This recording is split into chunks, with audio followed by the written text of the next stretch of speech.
साध संगत जी प्यार से कहना, धन निरंकार जी। आशा करती हूँ सतगुरु माता जी की कृपा आप सभी पर हो रही होगी और आप सभी बहुत अच्छे होंगे।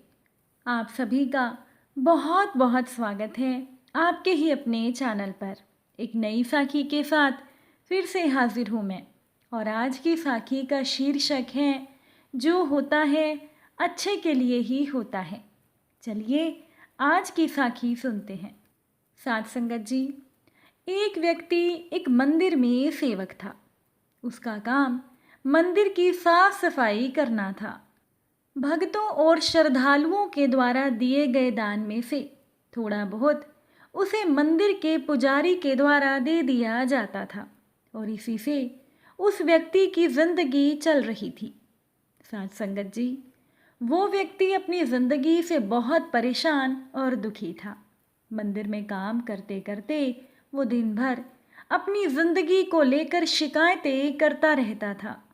एक दिन की बात है कि वो व्यक्ति भगवान से कहने लगा कि प्रभु, आपकी ज़िंदगी कितनी आसान है। आपको तो बस एक जगह आराम से खड़े रहना होता है। आप मेरी ज़िंदगी को देखो, मैं कितनी कठिन ज़िंदगी जी रहा हूँ। मैं दिन भर कड़ी मेहनत करता हूँ, तब जाकर कहीं 2 जून की रोटी नसीब हो पाती है। हे प्रभु, काश मेरी ज़िंदगी भी आपकी तरह होती।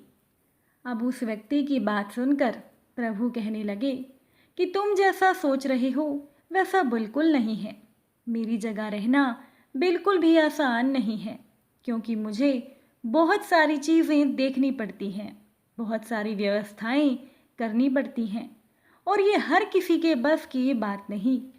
तब वो व्यक्ति ईश्वर से कहने लगा कि प्रभु, आप ये कैसी बातें कर रहे हो। आपका काम तो बहुत आसान है। आपकी तरह तो मैं भी दिन भर खड़े रह सकता हूँ। भला इसमें कौन सी बड़ी बात है। ये बातें मंदिर का वो सेवक भगवान से कहने लगा। तभी भगवान ने कहा कि ये काम तुम नहीं कर पाओगे, क्योंकि इस काम में बहुत धैर्य की ज़रूरत पड़ती है। उस सेवक ने प्रभु से कहा कि प्रभु, मैं ज़रूर कर पाऊँगा। आप मुझे एक दिन अपनी ज़िंदगी जीने दीजिए। आप जैसा बताएंगे मैं वैसा ही करूँगा। मंदिर का सेवक ईश्वर के आगे जिद करने लगा।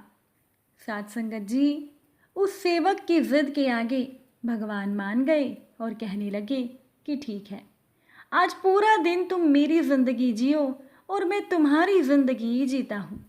लेकिन मेरी ज़िंदगी जीने के लिए तुम्हें कुछ शर्तें माननी होंगी। सेवक ने कहा कि प्रभु, मैं हर एक शर्त मानने को तैयार हूँ। तो भगवान ने कहा कि ठीक है, ध्यान से सुनो। मंदिर में दिन भर बहुत से लोग आएंगे और तुम्हें बहुत कुछ कहेंगे। कुछ तुम्हें अच्छा बोलेंगे तो कुछ तुम्हें बुरा भी कहेंगे, लेकिन तुम्हें हर एक व्यक्ति की बात चुपचाप एक जगह मूर्ति की तरह खड़े रहकर धैर्य के साथ सुननी है। उन पर अपनी कोई भी प्रतिक्रिया नहीं देनी है। अब ईश्वर की बात वो सेवक मान गया। भगवान और उस सेवक ने अपनी अपनी जिंदगी एक दिन के लिए आपस में बदल ली। साध संगत जी, सेवक भगवान की जगह मूर्ति बनकर खड़ा हो गया, और भगवान मंदिर की साफ सफाई का काम निपटाकर वहां से चले गए।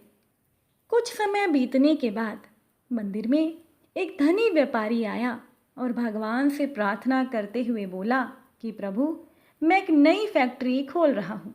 मुझे आशीर्वाद दीजिए कि मेरी ये फैक्ट्री अच्छी तरह चले और मैं इससे खूब मुनाफा कमाऊँ। प्रार्थना करने के बाद वो धनी व्यापारी प्रणाम करने के लिए जैसे ही नीचे झुका तो उसका बटुआ निकलकर गिर गया। जब वो धनी व्यापारी मंदिर से जाने लगा तो भगवान की जगह खड़े मंदिर के सेवक का बड़ा मन हुआ कि उसे रोक कर बता दे कि उसका बटुआ गिर गया है, लेकिन भगवान की दी हुई शर्त के अनुसार सेवक को चुप रहना था। इसीलिए वो कुछ नहीं बोला और खामोश खड़ा रहा। और उस धनी व्यापारी के तुरंत बाद मंदिर में एक गरीब आदमी आया और वो भगवान से कहने लगा कि प्रभु, बहुत गरीबी में जीवन कट रहा है, परिवार का पेट भी पालना है और माँ की दवाई की व्यवस्था भी करनी है। मैं समझ नहीं पा रहा हूँ कि मैं इतना सब कैसे करूँ। आज देखो, मेरे पास बस 1 रुपया है, इससे मैं क्या कर पाऊँगा। हे ईश्वर, अब आप ही कुछ चमत्कार करो और मेरे लिए धन की व्यवस्था कर दो। अब वो गरीब आदमी प्रार्थना करने के बाद जैसे ही मंदिर से जाने को हुआ, तब उस गरीब व्यक्ति ने नीचे गिरा हुआ व्यापारी का बटुआ देख लिया। गरीब व्यक्ति ने बटुआ उठाया और भगवान को धन्यवाद देते हुए बोला कि प्रभु, आप तो धन्य हैं, आपने मेरी प्रार्थना इतनी जल्दी सुन ली। अब इन पैसों से मेरा परिवार कुछ दिनों तक भोजन कर सकता है और मेरी माँ की दवाई की व्यवस्था भी बड़े आराम से हो जाएगी। और वो गरीब व्यक्ति भगवान को धन्यवाद देकर वहाँ से जाने लगा। साध संगत जी, तब भगवान बने मंदिर के सेवक का बड़ा मन हुआ कि गरीब व्यक्ति को बता दे कि वो बटुआ तो व्यापारी का है, उसे मैंने नहीं दिया और वो जो कर रहा है वो चोरी है। लेकिन वो सेवक चुप रहने के लिए विवश था, इसीलिए मन मारकर वो चुपचाप खड़ा रहा। अब मंदिर में जो तीसरा व्यक्ति आया वो एक नाविक था और वो 15 दिनों के लिए समुद्री यात्रा पर जा रहा था।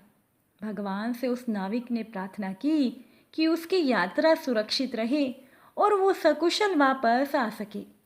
साध संगत जी, अभी वो नाविक प्रार्थना कर ही रहा था कि तभी धनी व्यापारी वहाँ आ गया और वो धनी व्यापारी अपने साथ पुलिस भी लेकर आया था।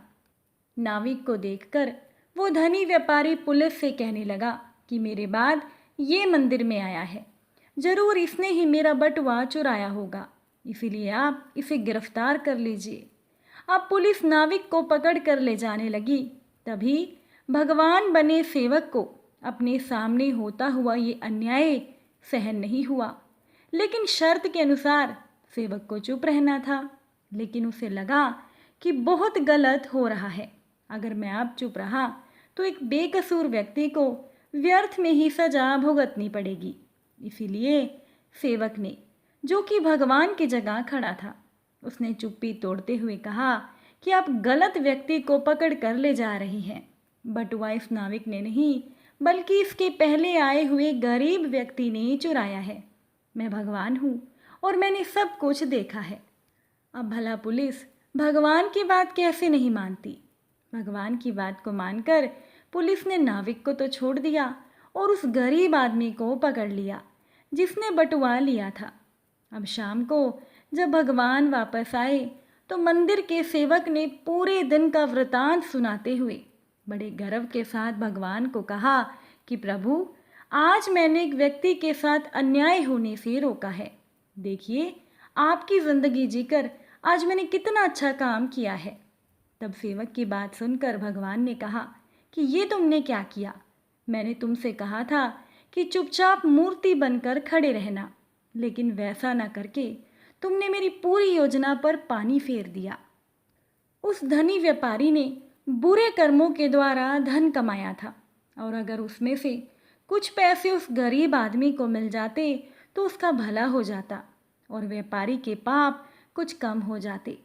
और जिस नाविक को तुमने समुद्री यात्रा पर भेज दिया, अब वो जीवित वापस नहीं आ पाएगा, क्योंकि समुद्र में बहुत बड़ा तूफान आने वाला है। इसीलिए वो नाविक अगर कुछ दिन जेल में रहता तो कम से कम उसकी ज़िंदगी बच जाती।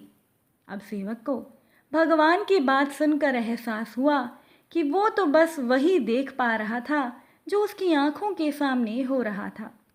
उन सबके पीछे की वास्तविकता वो देख ही नहीं पाया, जबकि प्रभु, ये ईश्वर, ये निरंकार दातार जीवन के हर एक पहलू पर विचार करके अपनी योजना बनाते हैं और लोगों के जीवन को चलाते हैं। और हम सब भी ईश्वर की योजनाओं को समझ नहीं पाते। जब हमारे साथ कुछ गलत हो रहा होता है या हमारे हिसाब से कुछ नहीं हो रहा होता है तो हम सभी अपना अपना धैर्य खोकर भगवान को दोष देने लगते हैं। लेकिन हम ये समझ नहीं पाते कि ज़रूर इसके पीछे प्रभु की कुछ योजना छुपी होगी। हमें ज़रूरत है कि ऐसे समय में हमें ईश्वर पर विश्वास रखकर धैर्य धारण करने की ज़रूरत है। इसीलिए चिंता ना करें। अगर आपकी मर्ज़ी से कुछ नहीं हो रहा तो इसका मतलब है कि वो भगवान की मर्ज़ी से हो रहा है, और भले ही देर से ही सही, ईश्वर की मर्ज़ी से जो भी होता है वो अच्छा ही होता है। साथ संगत जी, आशा करती हूँ कि आज की साखी आपको अच्छी लगी होगी। अगर अच्छी लगी हो तो वीडियो को लाइक और शेयर ज़रूर कीजिएगा। फिर मुलाकात होगी आपसे नई साखी और नए विचारों के साथ। साथ संगत जी, प्यार से कहना, धन निरंकार जी।